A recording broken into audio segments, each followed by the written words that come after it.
अभी तक आपने इस चैनल को सब्सक्राइब नहीं किया है तो सब्सक्राइब कर दीजिए और बेल आइकन को प्रेस कर दीजिए, जिससे इस चैनल पर प्रस्तुत होने वाली पुराण की बात और कथाएं आप तक पहुंचती रहे। प्रायश्चित्त निरूपण। ब्रह्मा जी ने कहा, हे ब्राह्मणों, अब इसके बाद में प्रायश्चित्त विधि को भली प्रकार कह रहा हूँ। ब्राह्मण को मारने वाला ब्रह्महंता, शराब पीने वाला शराबी, चोरी करने वाला चोर और गुरु की पत्नी के साथ जाने वाला गुरुतलगामी, गुरुपत्नीगामी, ये 4 महापाप हैं।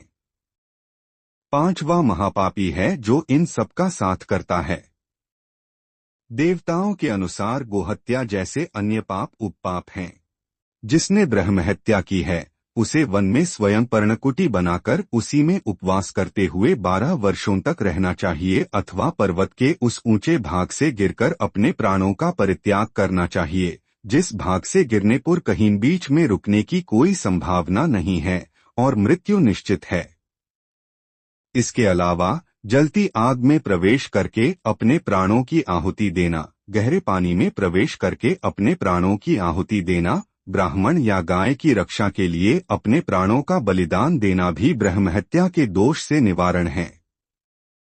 यह अवश्य ध्यान में रखना चाहिए कि ब्रह्महत्या के निवारण के लिए प्राण त्यागने के उपाय करने से पूर्व यथासंभव विद्वान ब्राह्मण को भोजन कराना आवश्यक है।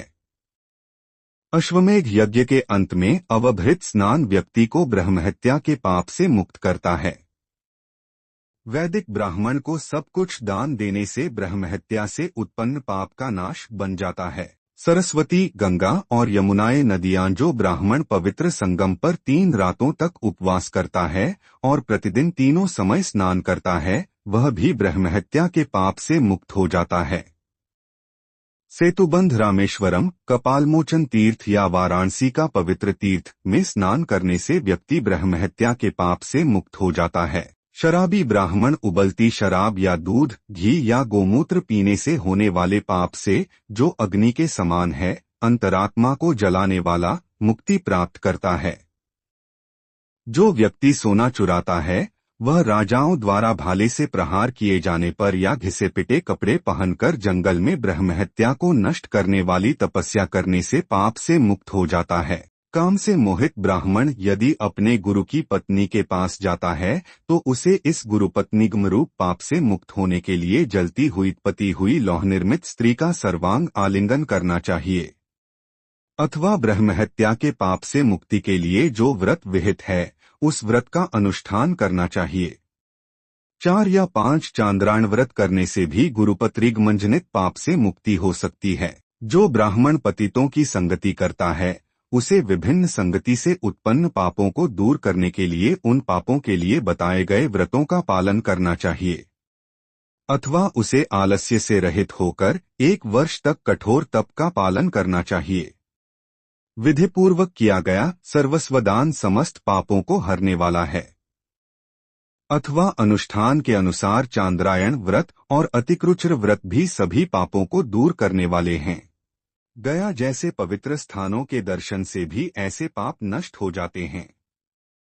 अमावस्या के दिन जो महादेव भगवान शंकर की विधिपूर्वक पूजा करता है और ब्राह्मणों को भोजन कराता है वह सभी पापों से मुक्त हो जाता है। जो मनुष्य कृष्ण पक्ष की चतुर्दशी को व्रत करता है, संयमित मन से पवित्र नदी में स्नान करता है, वह यम, धर्मराज, मृत्यु, अंतक, वैवस्वत, काल और देवताओं से तृप्त होता है। सर्वभूतक्षयन नामों का उच्चारण कर तिल से संयुक्त 7 जलांजलियों से तर्पण करता है, वह समस्त पापों से मुक्त हो जाता है। इन व्रतों के पालन करते समय शांत रहकर तथा मन का निग्रह कर ब्रह्मचर्य का पालन करते हुए भूमि पर सोना चाहिए और उपवास रखकर ब्राह्मण की पूजा करनी चाहिए।